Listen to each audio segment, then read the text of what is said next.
Hey there, this is something important for us to know.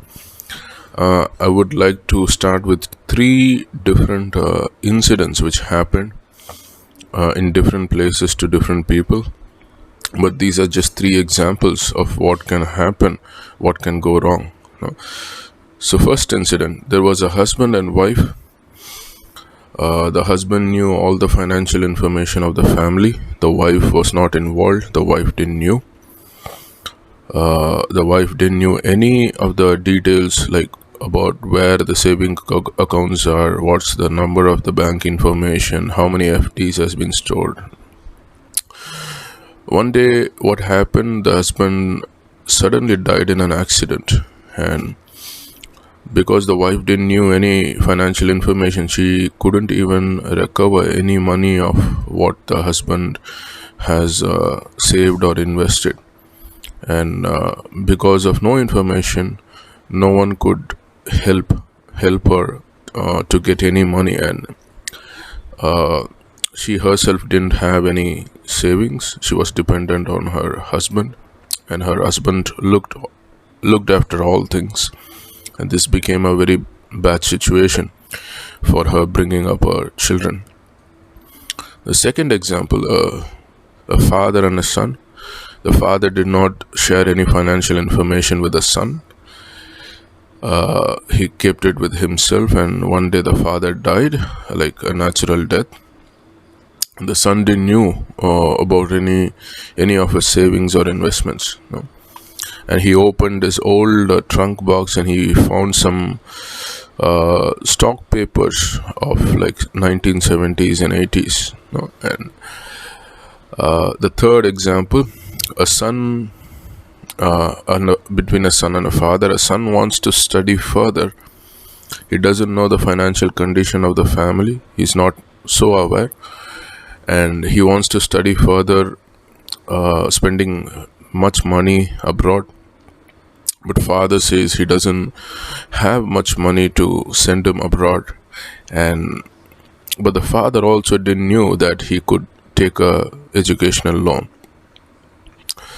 Like from these three examples, we can see two things. One is that many people are financially illiterate, and second is that the financial information of one person in a family is not known by other person of the family, which creates a lot of issues if the person when the person physically dies.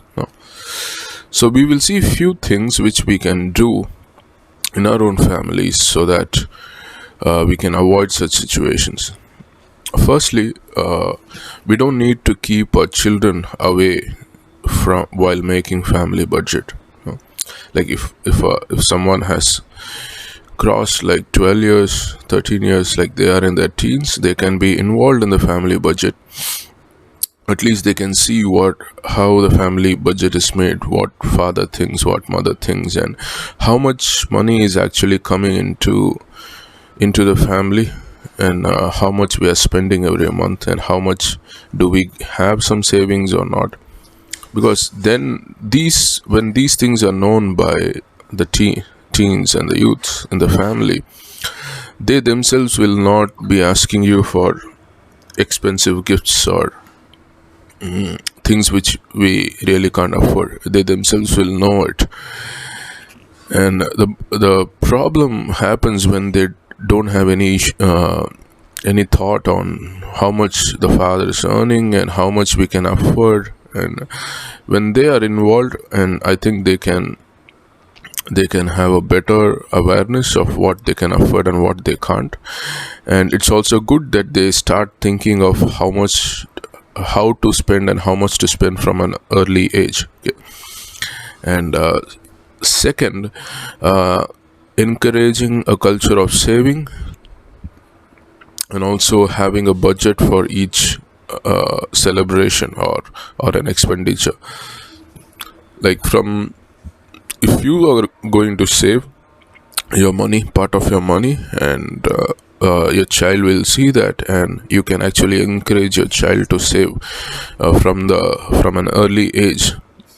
It can start with like a piggy bank, and And when they start saving by themselves over time, when they get salaried or when they are working or when they are doing a business, they will also have that habit of saving. It will be a good thing for them to learn.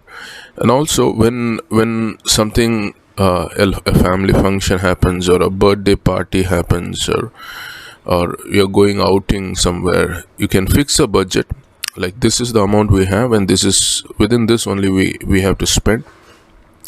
It will enable to make consider and make wise choices, what I can do and what I cannot do when we fix a budget.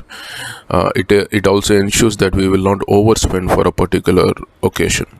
Third thing which we can do is like keep all the financial details in a Excel sheet with a password, and this password can be known by the family members. So in case someone dies, the other family members already have the information digitally. So if we have a password, and it's no one else apart from those who know the password can open the file.